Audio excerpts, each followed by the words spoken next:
Genetically modified organisms, better known as GMOs, are organisms such as bacteria, fish, insects, mammals, plants, and even yeast, whose genetic makeup have been tampered with through engineering procedures. This merging of different DNA from different species creates unconventional animals, bacteria, and plants that are not naturally found in nature. Even though this sounds very dangerous, GMOs can lead to better tasting, longer lasting foods. Not to mention, they are immune to insects and are capable of withstanding harsh weather conditions, such as droughts, frost, or even heat. This benefit can allow us to use fewer natural resources, which leads to more crops being grown in places. But who really benefits from GMOs? An increase in crops provides a tremendous economic gain for farmers. But what about the consumers? What are we really risking by allowing our food to be injected and consumed with GMOs? I'll be speaking to a few customers who shop at local supermarkets to inform them a bit about GMOs, and then get their reactions based on the information provided.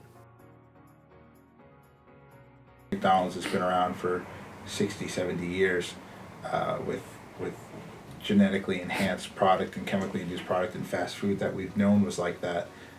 Those chemicals have made their way into our everyday produce and meats and the products that we have. So I think to say that we're ignorant to the outcome of eating those things is false, because the diseases that we have now are not what our grandparents had, are not the things that they died of. They're different.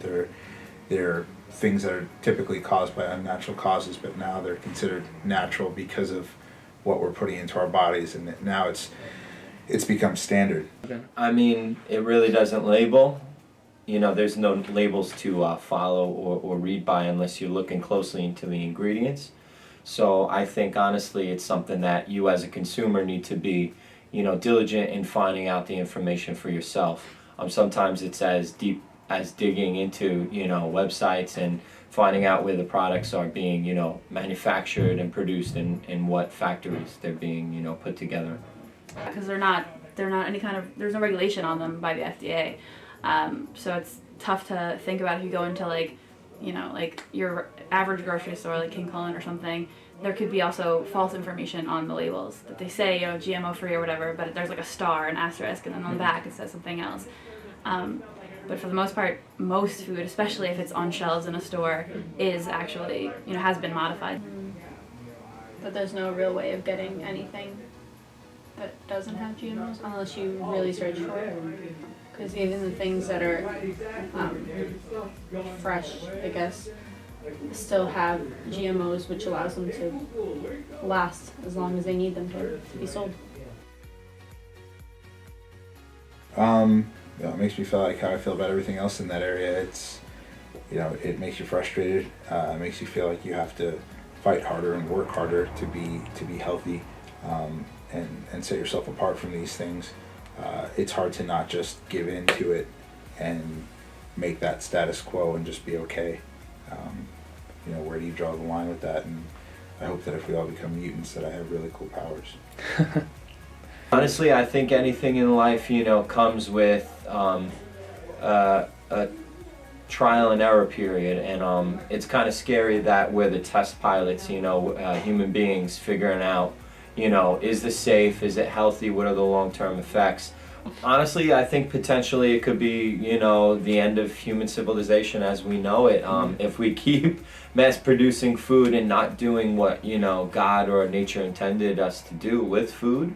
Oh, it's horrifying. It's really scary because, we don't know at all what they do. Just like when cigarettes first were a thing, no one knew. It was like your average day, someone would smoke like a whole pack, and it would be, considered healthy. Doctors didn't say anything about it. Pregnant women smoked, things like that. Consumerism. Because our country is based almost entirely on consumerism and capitalism. So any other country, they farm daily. They have fresh products coming to them. They live off the land that they live on. It's kind of scary. I think it'd be more terrifying if you knew the outcome or the possible effects of it. Eat blindly. We don't really pay attention to what's going on or what we're allowing our body to intake. And one day it can kind of just backfire. Yeah, we don't know. There's still, you you can almost compare it to an atomic bomb. You know, we haven't dropped a nuclear bomb in, you know, some time now, but the residual effect of the last ones that we dropped are still on the planet. You can still timestamp and date things by the level of radioactive material that's sedimented on the air that, you know, we can't necessarily see or feel that it's there, but it is. How will that affect us? We don't know. You know, the long-term effects of it, we don't know. We know what happens if we were to keep dropping those bombs, that certainly, you know, the human race would deteriorate, so we don't. But those are the dangers of it. So at the same time, it's like, are we just letting off a continual atomic bomb into humanity through these products? I think it's all part of the system too, trying to keep us in the dark and keep us blind to these tidbits of information, because they really want us just to keep being consumers. And the more that we question, the less we become consumers. I think factory farming is a huge industry now, and where we stand, it's already starting to wipe out, you know, the local farmer or the local produce person. So I fear that will take away from small business too in America, and just turn our lives into, you know, a mass-produced, you know, robotic sense of living. I think organic farmers and people who are trying to, you know, save us those risks are probably gonna, if we don't do something about it, if we don't, you know, find some kind of way to stop it or to help them or to ban GMOs or whatever it is, then they may be phased out, yeah, or just, you know, pushed out because they can't afford to keep themselves alive, really, or afloat in the business. GMOs have a huge impact on the money that companies make, and I think that if we don't know about it, if it's not banned, then we'll be allowed to eat it, and it makes companies more money, which makes it easier for them.